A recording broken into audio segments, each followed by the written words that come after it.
Hello, thank you very much. So, my name is Alan Richardson. I am a test consultant. That means I test things and I help people test better. I do that in a different way, in different ways. Now, this talk. I am slightly nervous about this talk simply because this is one of the talks where I give away my secrets. Right? Not the technical stuff, but the stuff that really makes a difference, the stuff that underpins how I work and how I think and what I do. Because we're going to talk about creating yourself as a tester, making your own testing path, and that we're going to require some blue sky thinking. Blue sky, I'm very literal in my understanding of things, but blue sky thinking is what people think of as positive futures, the possibilities that are open to us. And one of the questions is, how good would we actually be at testing if everything we did was testing, if all our time was spent reading, thinking about, and doing software testing? Now, I imagine the answer would be pretty good, better than we are now, and it would give us more opportunities to continue to learn and improve if we could harness our daily lives in our act of testing. And that is what I'm going to tell you is possible, and I'm going to try and demonstrate is possible by giving away some of my secrets. So, when we think about sky blue testing, one of the questions that we ask as children is, why is the sky blue? Now, when we talk about testing, we sometimes say that people are born testers because they ask questions. I don't think we're born testers. I think asking questions is a skill. How are you guys seeing the screen over there? I think asking questions is a skill, and it's something we have to learn. Because there's no guarantee that when we ask the question, why is the sky blue, Daddy, that we actually care. What we might have figured out is that Daddy can't answer this question, and it annoys him. And then we can ask it again, and keep going. And those children grew up to create the 5 whys questioning methodology in lean manufacturing, because they discovered that when you ask that question, it's targeting a belief chain. And at some point, you get to the point where people just don't know. They have no basis for giving you an understanding. So the natural thing then is to go away and do some research and experimentation to find out. But questions can challenge beliefs. Questions can also change systems in the way we think about things, which is why it's something that we have to study and understand. We're not born into this process. So what I want to do is have a little bit of time on the wonderful world that is software testing. And to illustrate this, I've taken some images from Alice in Wonderland that were presented in the Mad magazine from December 1954. Because software testing is a wonderful place when you understand it and take responsibility for it. But when you don't, when you're stuck in something that isn't working for you, that you don't understand, where the people are doing strange things and they're talking a strange language and nothing makes sense, it can be quite scary. But that's very often because what can happen with software testing is it's something that we fall into. If you ask the question, how do you become a tester? It's rare that you get an answer. You know, when I was 2, I really wanted to test software. It's normally something that you just kind of fall into. And that's kind of what happened to Alice. That's how she got into Wonderland in the first place. She was wandering about, doing her thing, gets curious, falls down a rabbit hole. It's something she just fell into. And unfortunately for Alice, in the Mad magazines, she went splat. And that is something that we want to avoid.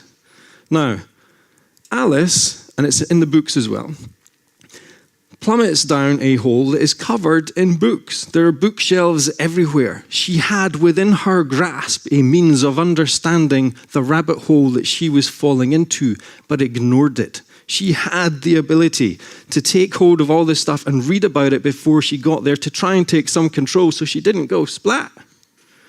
And that is something we probably have to try and do, because we make choices all the time, and the choices we make determine the paths that we take. And by the way, in this talk, when I talk about the path that I'm taking, it is not a path to fame and riches.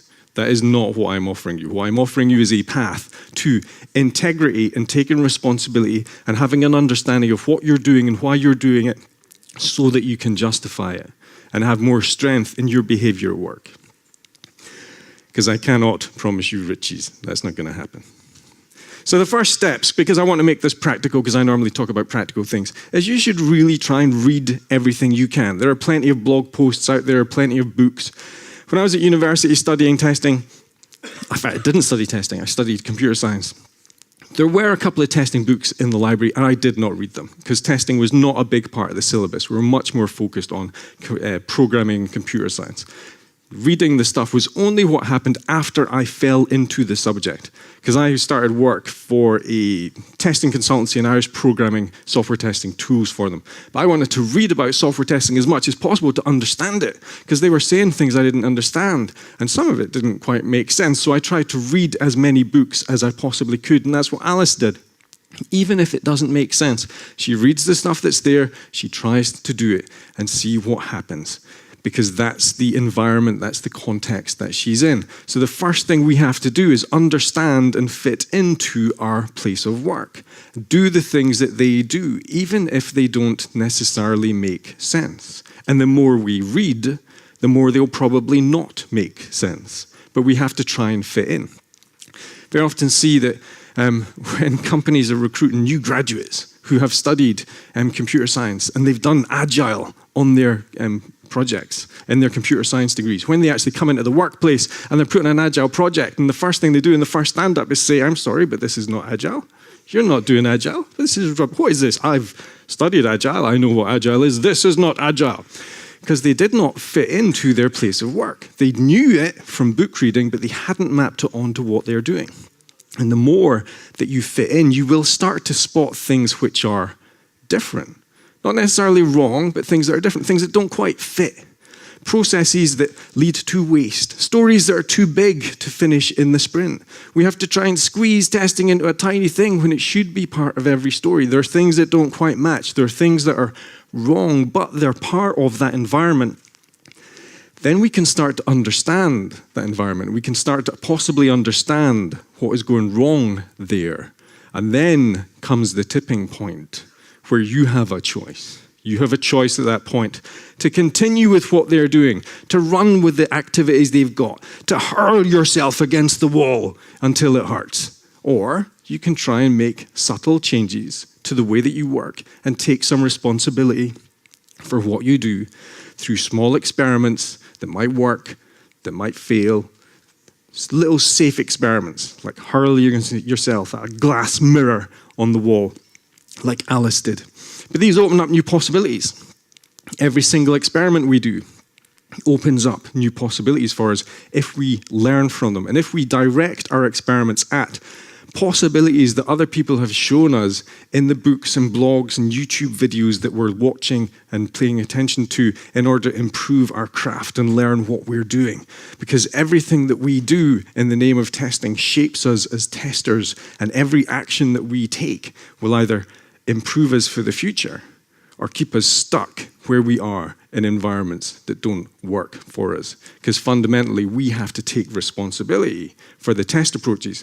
Now, I fundamentally believe that the more that we identify what makes us unique, the more that we harness our unique test processes, because everyone approaches testing slightly differently, everyone makes notes differently, everyone looks at things differently, because everyone has a whole different set of experiences.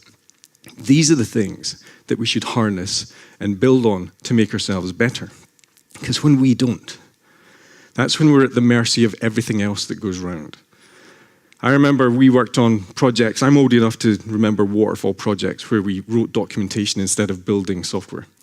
And one of the things that we did is we had to build test strategy documents. We didn't know what that meant.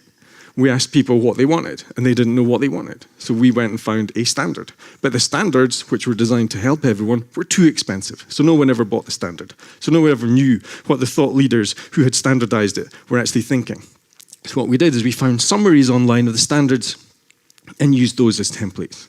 And then we got sick of filling in the templates, so we added a lot of boilerplate. Then everyone got sick of reading the templates because there's lots of boilerplate and they couldn't understand what we actually wanted. And standards didn't work and it's horrible and nothing was working. So you start to take responsibility for it. You start to move all the boilerplate into the appendices. So it's still in the document and you can pass any standard review, but all the stuff that's important is at the front, where the people are going to read it, in the first 2 pages. And if there's anything they don't understand that is important to them, they can ask questions and you respond to the feedback that is necessary in that environment. And you take control of what you're doing. Otherwise, you're at the mercy of someone else. And fundamentally, that is what we have to do. It's like waking up to our actual reality and taking control of what's going on. Now, in the Mad magazine, when that happened to Alice, and she explained all the adventures that she'd been on, she's told it's just a dream, at which point she goes a bit wild, and so her sister takes her off to see a psychoanalyst.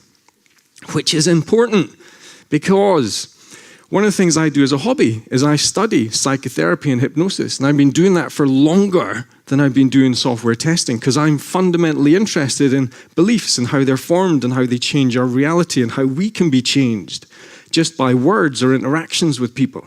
I find that fascinating. And I've done that more over the years, and I didn't do it to improve my testing.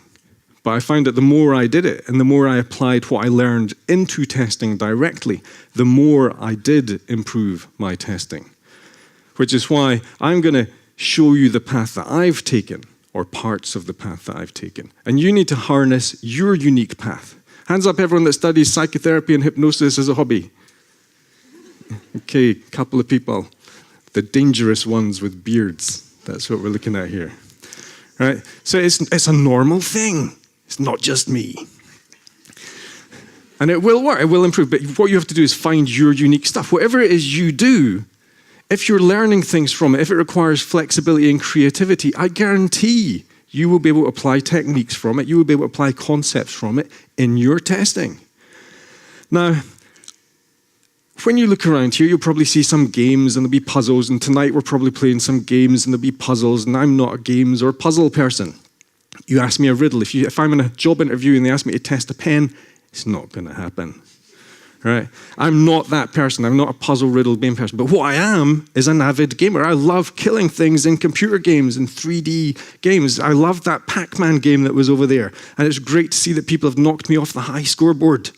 So I'm going to have to try it again. Right? But that works better for me, which is why in my spare time, right, I like finding JavaScript games, which run in the browser. And then I hack them to see how they work, and I look at the traffic to see what's going back and forwards, and I try and get infinite lives, and I try and write little bots that will play those games. And all of that feeds into my work as a tester, but it changes my engagement of the games. And I've been messing around with games ever since I started playing computer games. And it all applies, and it all works. Because testing fundamentally is a normal, real-world activity. It's not a word that we've made up. It's a word that's in the dictionary. This is a diagram from, I think, 1950-something, 1960s. George Miller was a psychologist. And he was trying to study decision-making and how we plan things. And he came up with a TOTE model, which is test, operate, test, exit.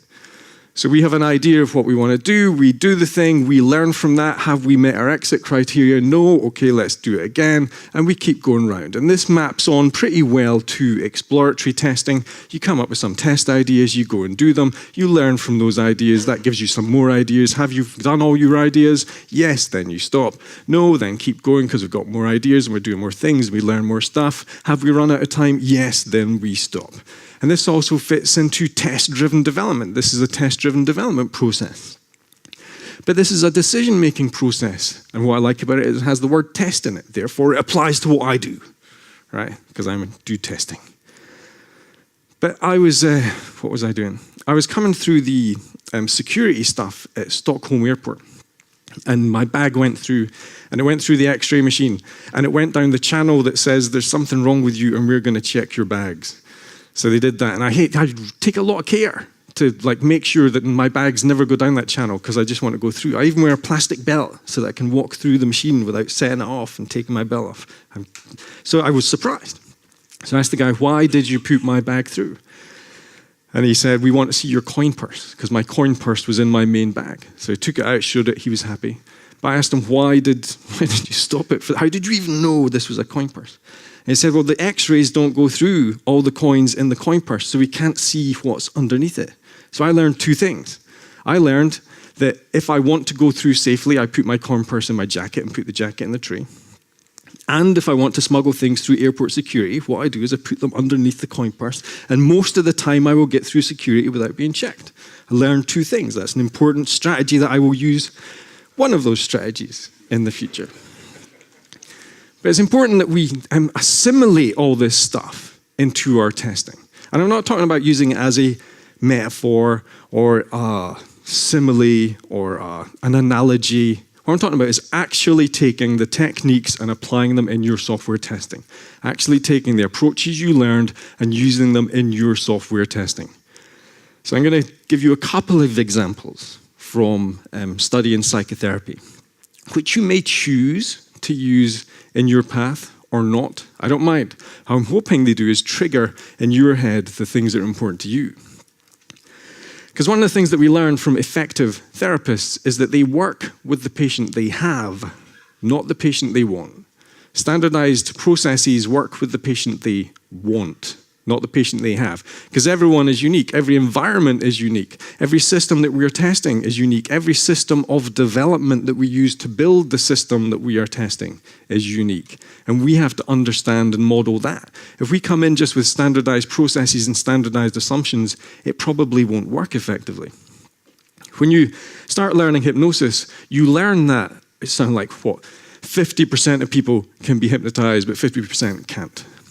Using this standardized script that you read with no inflection in a very monotone voice so that you go to sleep. That's not effective. It doesn't work. It's standardized. It's working with the patient they want, not the patient they have. We customize everything to make it effective, and we look at the feedback that we're getting as we do it to tailor it for that environment.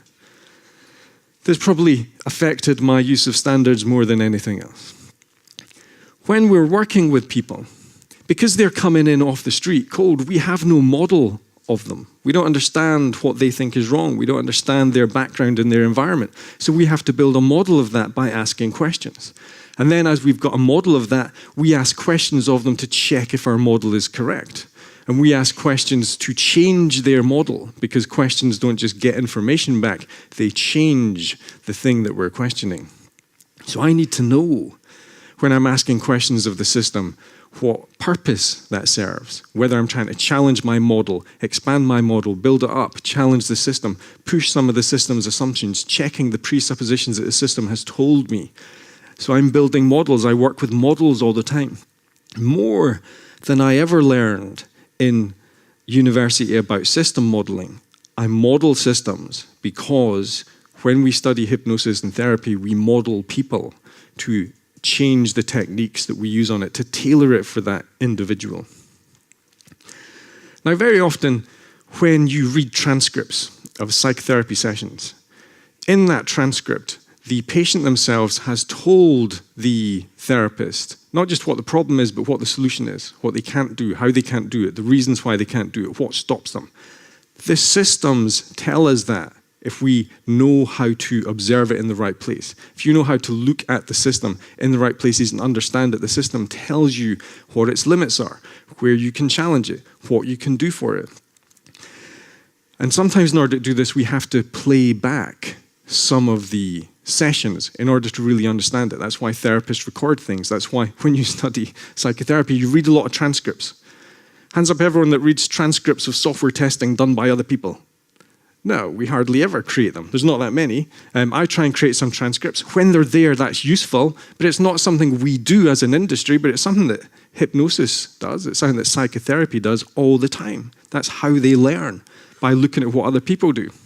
And then what's interesting is the therapists that are really effective, someone else comes along and models them to create something that is more general purpose. So you have the Satir model of Virginia Satir and how she works, and Ericksonian hypnosis models of how these people work. They're generalizations of that real therapist who did things individually to try and communicate it to other people. And we communicate in abstractions. like generalizations, deletions, equivalents. I'm not telling you all my secrets. I've deleted some of that. The stuff that I'm telling you is high level because I'm generalizing it to try and get it across so that you can map it onto your environment. That's how we communicate. I have a rich model internally of how I work, but I can't spend the next couple of weeks here telling you what it is. I have to try and get it across in small chunks. So I have to do that by taking things out, communicating in ways that get responses, talking in generalizations. That's how we work. And because that's how we work as people, that's how we build systems. All the stories we get are generalizations. They have deletions in them. They don't have all the acceptance criteria. We have to ask questions to find that out. Someone, when they've coded the system, might have made a generalization too far. We have to find that out by asking questions of the system, by using this other stuff, this other model as the basis for what we're going to do. Now, when I'm testing software, I use multiple models of the software. I model it in different ways because that's what we do as people. Part of the reason that we have some issues as people is that we have conflicting models. So some people will talk behind someone's back that they really like someone or they really don't like something, and then to their face, so they'll say, yes, I'm really happy with you. So they'll try and stab someone in the back over here and then be nice to them over here because we have multiple models. There are things that we say we don't want to do, but secretly we do when we start doing it. We have multiple models in our head. That is something that we as humans are capable of doing, and those models can conflict. We believe fundamentally in the essence of religion, but we accept science in all its glory. These are fundamentally conflicting models that we accept, and we have that dichotomy in us. And that means we have the skill as humans to hold multiple models in our head and use them. So we should do that. So I try and model the system in different ways. Multiple models of the system, physical models, logical models, requirement models, technical models, risk-based models, all these different models. And then I'll try and use them to compare them with the system as it works, to see whether they're enforced in the system in different ways. And this list goes on, constantly goes on. There's a huge amount of things that I have learned. Presupposition statements. When I'm first faced with a system, the system tells me what it is capable of. It says, Alan, look, I've got a login form. That suggests, look, we can log in. That suggests there are things we can only do when we log in. So I can try and do those things when I'm not logged in. At this point, I'm not working from a set of checklist of things I need to test. I'm working with the system, and the system is telling me the path through because I'm modeling what the system is telling me in terms of presuppositions that must be true if that thing that the system has in front of it is actually true. So this has got to the point where I generalize my model, all the things that I've learned from psychotherapy and hypnosis, into 5 statements. So I model things. Modeling is massive for what I do based on the observations that I make, which means I have to figure out how to observe the system under test. And I have to observe it at different layers because I want to make different models. So I can observe the front end, but how do I observe the JavaScript errors that are going on? How do I observe the HTTP traffic that's happening? How do I observe the changes that are happening in the database? I need tools to support all this because there's so much stuff happening at the same time. And because there's so much stuff going on, I have to reflect and think about it in order to build up these models because there's a test, operate, loop where I'm doing things and learning from them all the time. And sometimes I have to interrogate the system to dive in deep with very specific questions and tools to see whether the assumptions that the system is telling me at the front end are actually true and correct. And sometimes I have to manipulate that system into the states that I want it to be in, giving it data. Pretty much when we interact with systems, we manipulate it. That's what we're doing. So that's a generalized model of what I have. So just in case anyone wants to go and study this stuff, here's our kind of recommended list. I'll get out the way even though I shouldn't. So I'll stand over here. Hello, camera. So here's a generalized list. I like studying Milton Erickson's hypnosis. He didn't work from scripts very much. Provocative Therapy by Frank Farley. What Frank Farley did is he took the notion that people have problems because they don't stand up for themselves. So what he's going to do is any problem statement that people give them, he is going to push that to an extreme. and make them, provoke them into standing up for themselves, to take some responsibility for what they're doing. And that requires imagination, because as a therapist, he has to extend the model of the patient into something that is unacceptable to the patient. But he has to do that in a way such that the patient doesn't hate him, so he has to do that with humor, so he has to learn how to do that gently whilst provoking the patient into taking action. Virginia Satir is probably fairly familiar to some of you because her work has moved into the software development world, and she looked at conjoint family therapy, which was treating the family as a system. So she got the family members together because she realized that if she treated someone individually, it might not take effect because they behave differently in different environments. They have different models based on the environment they're working in. And if their problems were stemming from the family model, then she needed to treat the entire family at the same time. Gestalt therapy by Fritz Perls, he took a different view. He decided people have problems in different environments, therefore I will get them to sit in a chair in the middle of the room and imagine those environments. And then we will have an entire group of people outside asking them questions. A very different model, but all these people were around at the same time. They all communicated at the same time. Their models overlap. They studied the same things. They went to the same places. But I want to stress there are many paths. This is what Milton Erickson said about hypnosis. He said, don't try to imitate my voice or my cadence. Just discover your own. Develop your own techniques. Be your own natural self.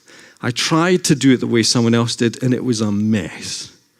Fundamentally, because when you copy someone else, you've got a very restricted model of what they've done, because they communicated it in generalizations with deletions, and they missed things out and they miscommunicated it. You're working from the wrong model.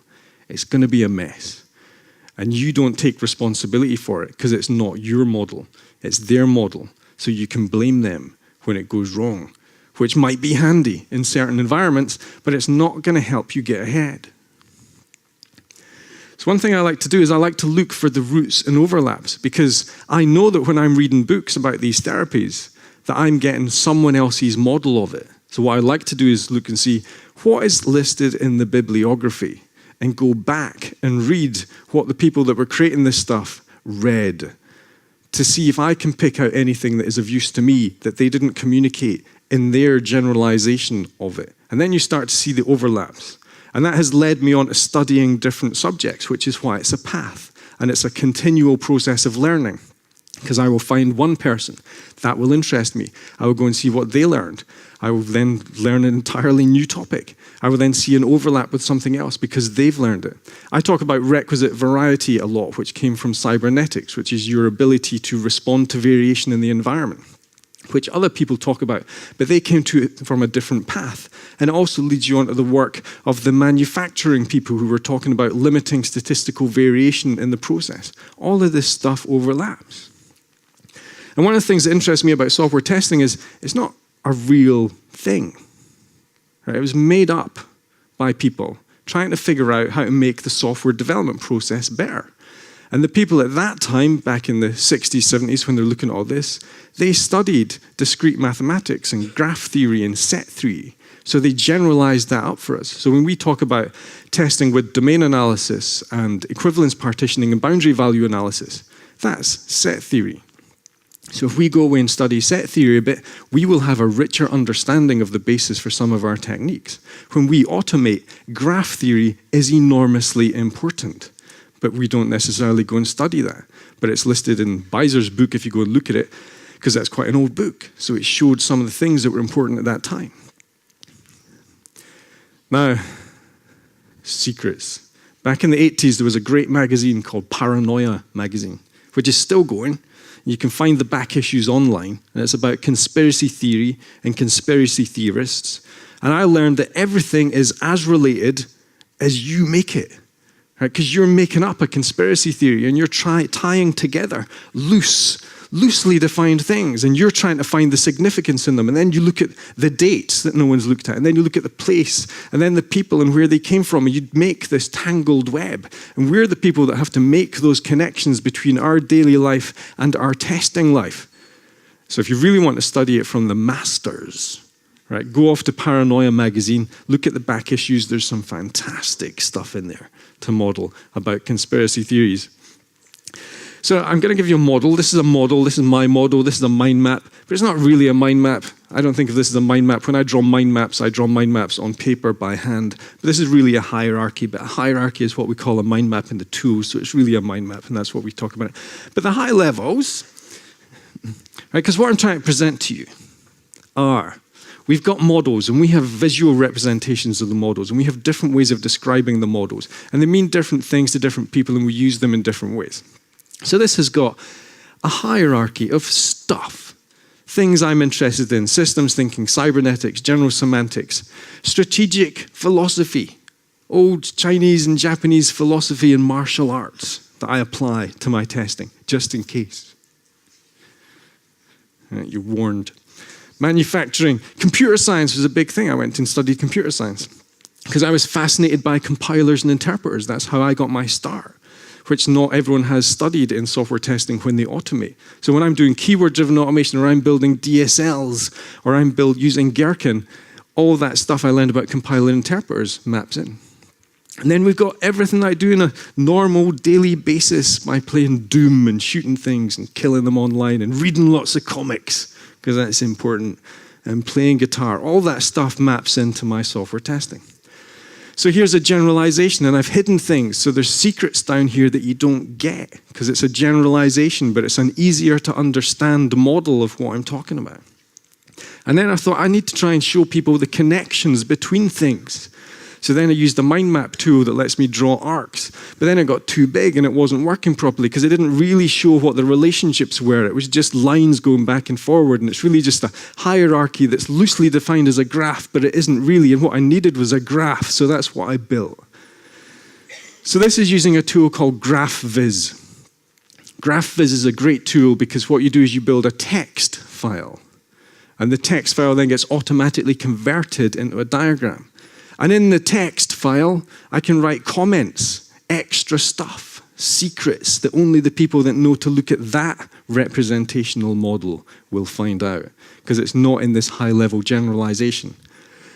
But let's have a look. How much time we've got? Let me pick some of this. So back in the olden days, I used to play a lot of text adventure games. I used to like adventure games.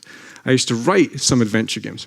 And that got me into the notion of modeling worlds and environments and figuring out which words are important, which verbs, which nouns are important, which objects are important, which helped me when I went off to study computer science at university, because we studied object-oriented programming, which helped me because then I learned about compilers and interpreters, which helped me because then I realized that adventure games were actually interpreters. So I could use the stuff I learned here and combine it with what I was learning about linguistics and natural language to write adventure game parsers that handled natural language better, because all of that stuff relates. But then that feeds into software testing when I'm automating stuff. So when I look at Gherkin, I don't see a BDD tool. I see a DSL construction tool, which means I don't have to write a natural language parser. So I use it slightly differently because I have a slightly different background. I like playing computer games, which is how I like hacking the JavaScript games. But I like shooters. I was playing Call of Juarez Gunfighter recently. Has anyone played that on the Xbox? No. A couple of people, shamefully, almost admitting. What I liked about that was there's a part where I'm going down a train and I'm funneled down the train because you have to go through the carriages, through the doors. And there's a section there with a guy with a Gatling gun, and I can see him through this door, and he's shooting at me. And then I noticed that at the side of the door were a set of kind of corn grain sacks or something stacked up, and it looked like you could go up them. So I thought, I'll try and go up them because there's a window at the end. So I got them, looked through the window at the end, and then my entire model of the game and the game engine changed, because when I looked through that window, I couldn't see the rest of the train. I couldn't see the guy with the Gatling gun. It was an empty train. So it wasn't a proper 3D model engine of a train. That part was only visible when you looked through the door down the bottom. I couldn't understand it, but that helped me then when I was playing the game later on, because I was able to navigate through different parts of the game, and I figured out there's certain parts I could walk through backwards to get to things that I couldn't get to normally, because the collision detection only worked when you were visually at the right plane on the game. All of these things help, or they help me. But fundamentally, everything is as related as you make it. So you have to look at the stuff that you do and see how it fits together, because you want you to create your own unique path through all of this. So I'll give you a couple of practical steps, just in case this wasn't practical enough, although I think this is pretty practical. I've given you a lot of references and a lot of stuff that you can go and look at. But what you essentially I think you have to do is look at what you do, model that, figure out how you are currently working, make notes on what you're doing and think about it. What is it that you're doing well? What is working? What's not working? What do you need to improve? Where are your gaps? What do you understand? What do you not understand? And what will you do? And make a list and then actually start doing it. It's that test, operate list. You can test to build up the entire list, but unless you do something about it, nothing's going to change. You have to operate. And as you operate, you're going to learn more, because you're going to learn more about what you do and how you do it and what your gaps are. So what I do in there is when I work, I make daily logs. So I have Evernote up, and every day I start a new log in Evernote with the date on it. And I write down what I'm doing. I write down the things that I'm going to do that day, the things I want to achieve, the questions that I have, the stuff that I actually do, the new things that occur to me that I need to do going forward. And that I started doing before I started doing exploratory testing, but that fed into when I do exploratory testing. So I make a lot of notes as I do exploratory testing, because that's a spin-off of daily logs. That's just my logging process. But as I do that, because I'm logging, I make notes of the things I don't understand, which gives me a list, which I can then go and research. And then I work through the list. And then I have to find tools that support me in that understanding, because if I don't understand HTTP traffic, but then I do learn about HTTP, how can I use that in my testing? I then need tools that will work at the HTTP traffic level. And that directly led me to using proxy tools when I test websites. I didn't learn that from other people. I learned that because fundamentally I've got a model of the system and I need to explore it and do it better. What you can do is you can look at other people. What do they do? Who does stuff better than you, and how do they do it? Now, one reason for doing that is it gives you the notion that it's actually possible. Someone else is doing it, therefore it is actually possible to do it. It's not just something that you've imagined or thought about, that no one could possibly do that. Someone is doing it and you've identified them either online through their blogs or stuff they've written. And if they're publishing things, you can observe what they're doing passively. And you can try and build your own model of what they do and how they do it. You can look at the stuff that they're reading and figure out what led them to think about those topics. And then you can try it out and do it. And if you ever get the chance to meet them somewhere, you can ask them how they did that. How are they doing this thing that you are struggling with? What led them to that idea? And then you can question them to expand and enrich your model. So you're not just working with their generalization, you're actually changing it based on it. So I try and read as much as possible in articles. My RSS feed is just filled with stuff, which is why if you want me to read your posts on your blog, you have to write really good headlines, because otherwise I won't read it, because I'll be scanning this stuff through. I make my own notes on what's happening. So when I'm reading a book, I will make my notes on it, and then I will extrapolate from it. I try and apply it as much as I can. But I'm also looking in the bibliography. I'm also looking at what they read to get there. I'm also looking at what they hint at, their subjects, because I want to not just learn what they're telling me about a topic, I want to go and read that topic, because that gives me an edge, because I'm picking out something that they haven't picked out. And then I don't have to tell anyone, because that's a secret, and it's my secret, and it's my edge. But fundamentally, you have to take responsibility also of your model of testing, right? Because we've got a lot of definitions out there. So you could come up with your definitions. Fundamentally, I don't really like definitions. What I like about are models, because I like modeling things from different perspectives. So I like having multiple ways of exploring and describing things. So I'm not really a big definition guy. But try and phrase things using your words. So if you're asked what is exploratory testing, you can use your words to explain it. If you're asked what is performance testing, you can use your words. Don't use the standard words, because someone will go, oh, why is it called that? And you will immediately hit the because someone else said so justification. And that doesn't help you take responsibility. So you might choose not to answer that question, and you might choose to bluff or do something else. And then that creates the wrong atmosphere. So one of the things I do is I blog, because anytime I try and get something out there, I blog about it simply because I am going to forget. Right? My memory isn't brilliant, so I'm going to forget what happens. So I blog about it and stick it out there. And if that helps other people, that's good. I try and describe things. There was a quote by William Blake. And William Blake said, I must create a system or be enslaved by another man's. Which is important, right? He's trying to create his own system rather than fit into someone else. But then he goes on and he says, my business is not to reason and compare. My business is to create. So rather than spending my time analyzing other people's definitions and models and reasoning about them and explaining why they're correct or why they're bad or how they relate to this one, I'm going to create my own one. And then I can justify it.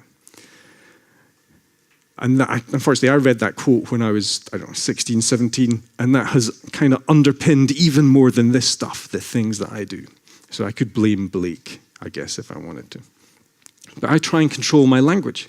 So I try and use words that I understand. I try and use words that don't create controversy. The reason I used blue sky thinking at the front, I don't like the phrase blue sky thinking, but I used that phrase because it builds up connotations in other people, right? Because it suggests the future, it suggests possibilities, it suggests big things that are possible.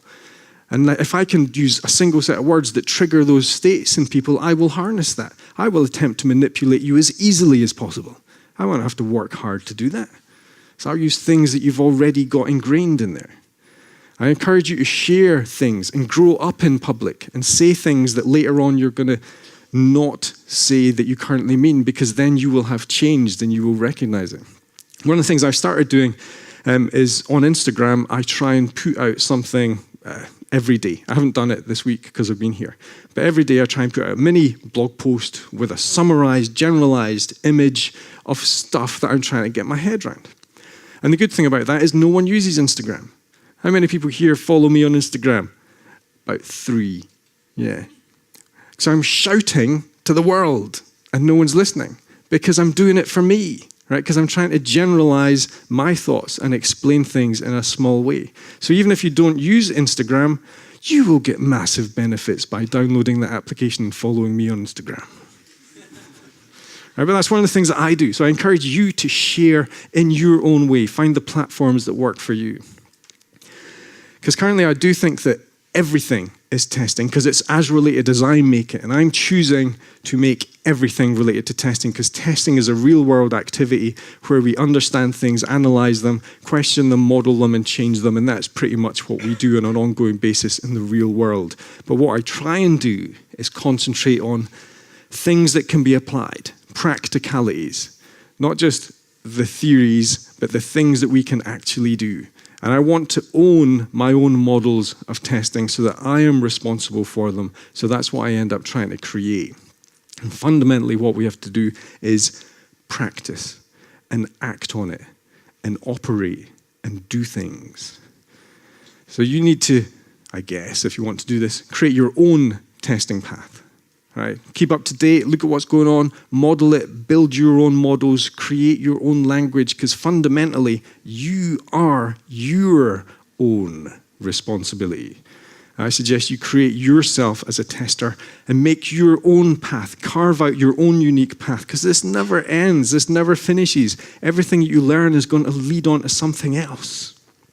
This never finishes. Until now. So I'm going to finish. Thank you very much.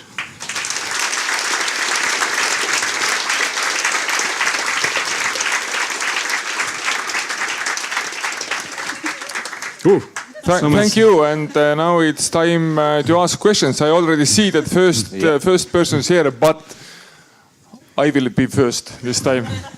So you told that everything is testing. So I try to think, and I'm quite successful to relate all my daily activities with testing, but I was not able to relate sleeping with testing. Maybe you can help me. So, and people argue about the purpose of sleeping, right? I mean, has anyone studied actual physiological sleepiness as part of your psychiatry or whatever degrees? So, you could answer the question. Okay, but some people think that when we sleep, that's when our brains assimilate stuff. That's when we reflect on things. That's when all the connections in our brains start happening. That might be why we dream stuff. So if I looked at my model, which is model, observe, reflect, the sleeping stuff would come in there. Because if we don't sleep, we're going to burn out. We're not going to rest. We have to have that point in time where we can reflect on things. So that's what I'm going to map it onto. Thank you. And now, please, first official ask. Okay, Alex here. My question. Testing, learning, testing what you have learned, testing it again, learning new stuff. Couldn't this take you in an infinite loop? Because from what you told us, I'm not sure that you have very much time or enough time to do everything you would like to do. Yeah, well, so certainly I don't have enough time. I don't have as much time. I have a huge to-do list. But that's the thing. So if it's an infinite loop, that'd be fantastic, because I'll live forever. But there's some sort of natural end point. When wouldn't be more healthy that you could say you should know when the moment is to stop it? So, so if I had the power to stop it, so if I take it to mean learning, I'm probably not going to stop that process. If I take it to mean learning about this particular subject, then that happens simply because I've run out of books on that topic. There's probably more I want to learn. I'm not going to apply that now because my interests are over here. So hopefully there's some sort of natural stoppage for certain things. But it is a constant internal loop, and you do not want to see my to-do list. Hey, so you talk a lot about taking notes, making lists, and from what I hear, there's a lot of notes you have. So how do you go about organizing them, searching through them, and reviewing them? So if I had shares in Evernote, I could say, use Evernote. But that's what I use. I use Evernote. Pretty much everything I have is stored in Evernote or is in text files on my hard drive somewhere that I search, which is in version control. Pretty much I use text files or Evernote. And I keep things in text files because then they're easy to search and they're easy to grep on. So most of the diagrams I do are text files. These slides are text files. They're written in Markdown, which I then generated through an app called Deck Set. Because then I can search it. Then it's easy for me to copy and paste, and I'm trying to reuse. So again, this is a visual representation of a different model. Don't you use like so like don't you categorize them for sections for easier find? So don't I categorize them? And the answer is no, simply because I've tried that, right? I've tried to tag things. I've tried to organize it. But what I found easier is relying on search to find things rather than categorizing. The only reason I categorize things in the blog is because you're supposed to. Hello, Alan. Thank you for Hi. the speech. I just would like you to repeat the name of the program that converts text to the graph. Okay, so that's Graph Viz. So GRAPHVIZ, Graph Viz. Graph visualization, Graph Viz. It's an old tool, it's been around for ages. More questions? Please? So you didn't promise us riches. Can you give a hint on where can we get on this financially? And do you have any ideas where the riches are in testing? So I'm still working on that. Right? Really, I'm working hard on those riches. I don't know. So I can tell you a path to riches that is not the path that I follow, which is not doing any of this. Right? Go to an organization when you're young, get in at the bottom, stick it out, stay the course. At some point, you'll get promoted to the top, and the riches will be there waiting for you. Just put up with all the hassle, agree to everything, don't disturb the motion in any way, get to the top. But that's not the path I'm on. So what I'm doing is, at the moment, I'm learning marketing in order to sell better. so that I can try and sell into different organizations and sell the stuff that I'm writing and package it in different ways so that it's understandable to other people. Okay. Hello, Alan, on your right. Okay. Then we'll come back to you, I guess. Okay, sorry. So very good presentation, thank you. Could you generalize your way applying on a team? How a team should do same way as you do? So, can I generalize it to how a team would work? What's interesting about teams is a lot of the stuff that I study is related because it's about systems, right? And systems are fundamentally teams of people. That is a system. So when I come onto a team, I'm looking at it as a system and how the relationships work. So if you're saying, how can a team learn together? That team has to make a decision that it's going to learn together. So what can happen is someone can come in and prompt that. If the team isn't coming up with those ideas itself, it might need an outside influence to prompt it to learn. And it might need some outside help in order to do that. But it might not like authority coming in. So you have to influence it from the ground up, which is that evil manipulation, hypnosis nonsense, right? That might help. But teams are systems. So everything that's related to systems and how information comes into systems and how they change apply to that. Okay. What's your intake, and should one try to improve your strengths or weaknesses? So, because we only have so many hours in the day, should I try something completely new, or kind of like try to be really good in something I'm already on a given level? So that's a good question, because that's something I struggle with, right? Because if I only focused in on my strengths, I really wouldn't do a lot of this stuff, right? Because I wouldn't be here speaking to you now, because one of my weaknesses is talking in public, so I had to work on that. If I only focused on my strengths, I wouldn't advance in the way that I want to, because sometimes what you want to do is scary, and that's one of your weaknesses, so you have to go and do that. If you've got a strength, it probably takes less to build it up. But that doesn't mean you should ignore your weaknesses, because otherwise you go, yes, my right arm is really strong, I'm going to pump this up, and then you'll be like some monster that has no muscle anywhere else. So I think it's a balance. So did it ever happen to you that you started learning something you didn't like because you decided it was important enough? So have I ever started learning something that I didn't like, I thought it was important enough, and is the follow-on that I actually started to like or that I actually found benefit in? Okay. Was that me? No. Okay. Sorry. Well, then don't do that again. So I think a lot of this stuff, so I've never been a fan of marketing or marketeers, right? I think marketers used to be a bad word, but I've grown to like it. So they're now marketeers, which is like musketeers, which is a much more heroic, positive thing. So I like studying marketing then, even though that was something that I didn't like. And I found benefit in that and targeting that. So that's the obvious example that pops in my head. So I assume that there are other examples. History, I always hated history. But I like studying history now in terms of certain parts of history or social history, the people that are in there. What I hated were dates, because I can't remember any days. And my son knows that when it comes to his birthday. I can't remember days. But I'm interested in the social dynamics of people and how they work, so social history. So I think there are. Any more questions? Yes, yes.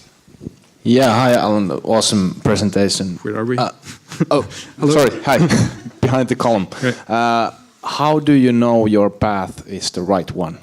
Ooh, that's a hard question. How do you know you're not just being seduced into the dark side by some evil one who's trying to get you to read hypnosis and psychotherapy? That's a good cautionary thing.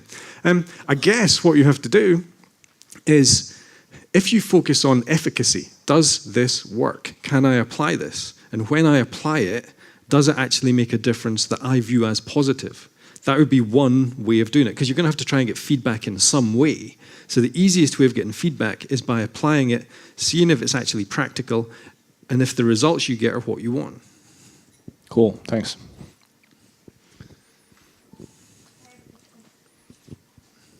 Hi. Hi. I have a question.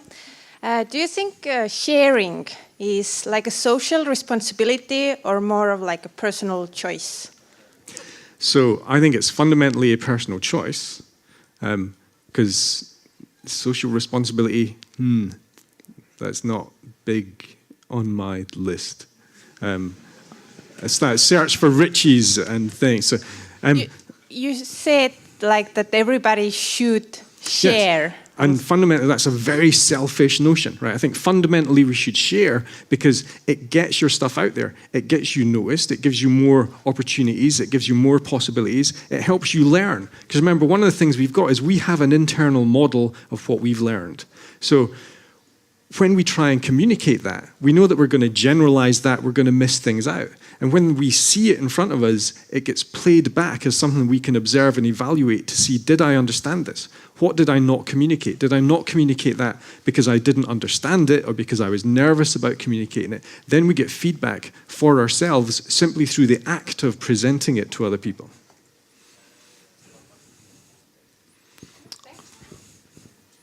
Anyone? No. No, then thank you. No, we got more questions. One more. One more. The last, who started? Yeah. Same guy. Will Do you think that the power of example is useful in testing ideology? Like, this is okay, this is not okay. Just simple as that. Learning to say no without giving any explanations. So that almost sounded like two questions in terms of, is the power of example good? Yes, I think it is. Is it important to say no sometimes? Yes, I think it is.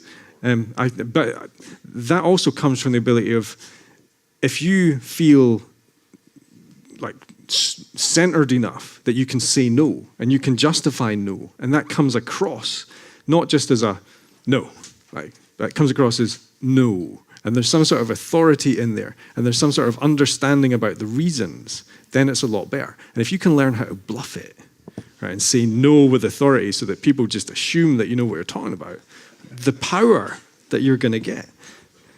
Or give some examples, and then that can help communicate that way. So I think they're both valid.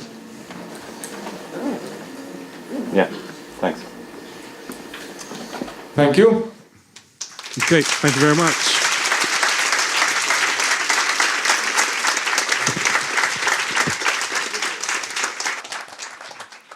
I see that you never finished, so we have for you also a packet with some test objects. So just please do not test them today. I think that it's more valuable when you are with us and we can discuss together about things. So thank you very much. For you?